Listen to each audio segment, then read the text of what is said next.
Oh well, and now I wanted to start a discussion video on Leibniz and talk about his philosophy and his metaphysics. I think he's very interesting and was ahead of the curve in a lot of ways and is really instrumental in introducing the German intellect to the philosophical canon, as he's going to translate a lot of his works over to German, and obviously there will be a lot of implications out of that. Um, But anyway, if we were going to start this, I suppose we should contrast, his idea of substance as compared to the monistic Spinozian, and his ideas of double aspects ultimately being attributes really of the same, side of things. Whereas Leibniz comes in and says, no, substance is actually pluralistic. There's tons and tons of different varying substances and particulars to different degrees, and there's different amounts of energy within matter. So I suppose the best way to really look at it is, what is he trying to do here in his timeline? And that is obviously you have Descartes and his findings and discoveries, and then you also have Spinozian sort of pantheistic thought.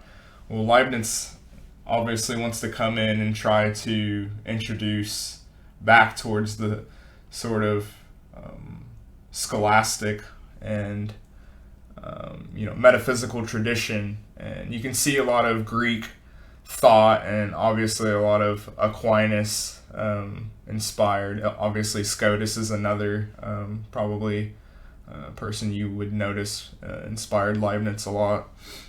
And I think one of the things that you could see, perhaps, or I could see with Aquinas is, his sort of measuring and distancing of materialistic properties and findings in the scientific world at the time. He wants to kind of downplay it to its own sort of, relegate it back and rein it in towards, a Christian metaphysical system. And I would think more towards Aquinas's causal proof of God, as there's an interdependent existence of the entire structure being powered within the sort of causal chain of being within the monad structure that Leibniz is trying to introduce here. And that's obviously the bare monad, the soul monad, the spirit monad, and the supreme monad. The supreme monad obviously goes without saying. The soul monad is interesting because the soul monad is very much from the Greek tradition of the unifying and the source of life. The soul is quite analogous to life itself within the body and the distinction between it. But he also wants to use the sort of windowless room analogy. This is very important to understand in his metaphysics, because it's his reply to cause and effect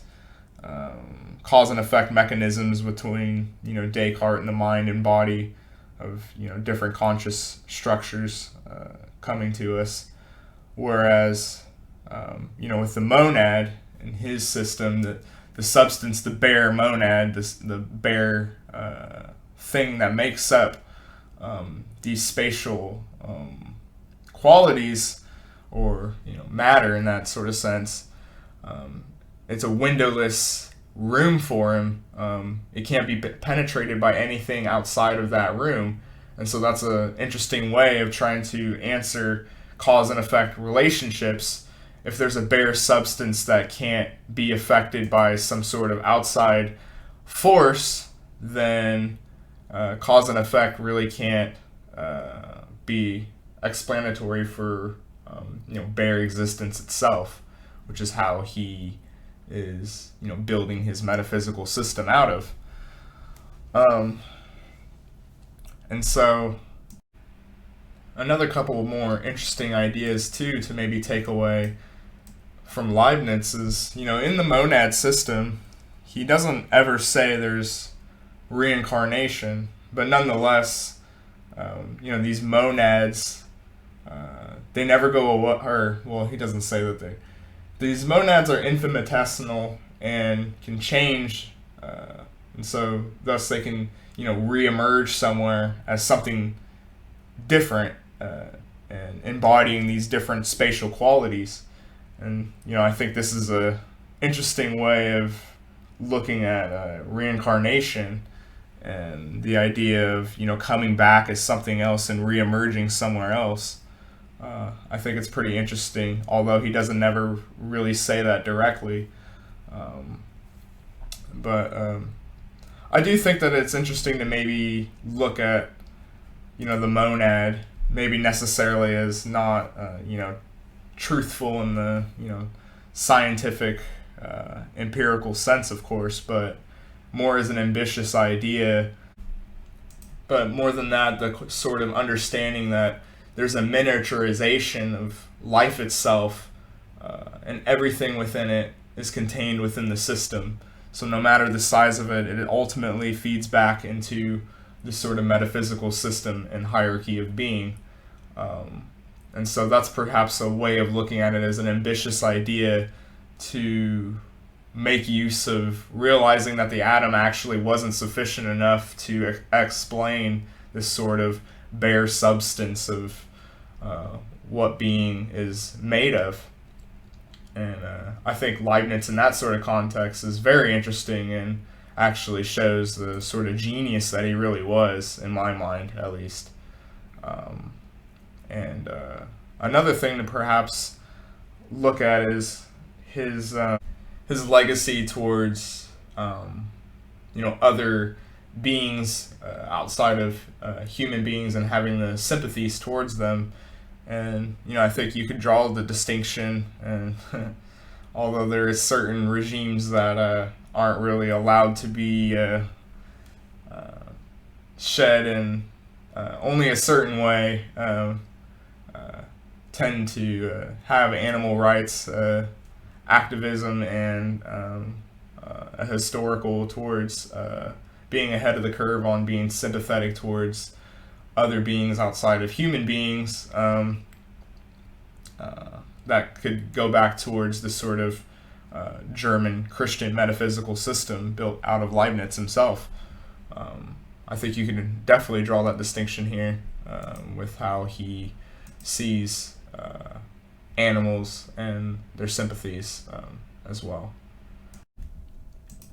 And another, I think, really German archetype of ideas within their philosophical thought and framework is how, in his causal chain of being within the monadic system, everything has its distinct place. Everything knows through the innate ideas that he introduces that we are greater than the sum of our parts. We come together in these microcosm and macrocosm different formulations to towards problems and society, whatever the case may be, these structures. And I think that's really important to look at it as a kind of distinct German contribution of seeing us as a sum greater of our own parts when we come together in this sort of macrocosm and microcosm way of looking at things that I think you can see in Leibniz's philosophy. And another, I think, distinct German idea that's worth pointing out is his idea of fulguration. And I've talked about it on the channel before, and the German history of coal and obviously German engineering and car production and things like that. I think this goes back all the way through German thought towards their understanding of force and energy and their fascination with it. And Leibniz definitely comes in mind here with his ideas of fulguration, of heat, and there's different degrees of substances. It's not just this one single substance as Spinoza was talking about. It's actually varying degrees, varying attributes of a human being, as Scotus would have put it. And Leibniz also follows that sort of scholastic understanding. And out of this, though, this is how he draws the distinction between parallels as opposed to causality between the mind and body, as prior. He says, it's a perfect harmony for, why things happen to be in our minds in a similar fashion to how they are in these spatial qualities within the composition of bare monads, would be his answer, I suppose, to this metaphysical system of being where the monad itself doesn't actually take up the qualities, the primary qualities that we'll be familiar with in the future or in the past too with other philosophers. The monad doesn't actually have any of these distinct properties himself, but once you build millions and millions of them together, you get a composite out of that. And out of that composite, there's interactions between those composites. And that's how he builds the sort of mechanistic qualities that we observe and how we form abstractions and what we see as perceptions as well. Our perceptions, to Leibniz, is only the glimpse of the greater whole of being, and that's how he sufficiently looks to explain God's presence within existence. It's sustained through the bare monad, as it were. And so this was just a little brief video that I wanted to do to explain Leibniz's metaphysical system. It's important to understand where he's trying to use the monad to build out of, and what it is in response to and purpose of. Obviously trying to build a Christian metaphysic in the middle of a period of mechanistic science beginning to dominate thought across Europe. And I suppose if we were going to end this video, it would be to look at Leibniz and see him as the introduction of the German thought into high intellectual conversations, as prior was done just in Latin and French within the medieval scholastic context. Now you have the rise of the German fixation towards force and the sort of difference between holistic parts and our perceptions as being only a glimpse into the greater whole, the sort of meta hierarchy and narrative fixture that I think the Continental always looks to resurrect or try to reconcile in some sort of way. And I think Leibniz is very much within that tradition of how can I build a sort of metaphysics back out of what we discover in the sciences or whatever the paradigms of our time within the what is considered truthful or has the less amount of skepticism, as we saw towards the Euclidean sort of navigation that Descartes and Spinoza and even Leibniz here has.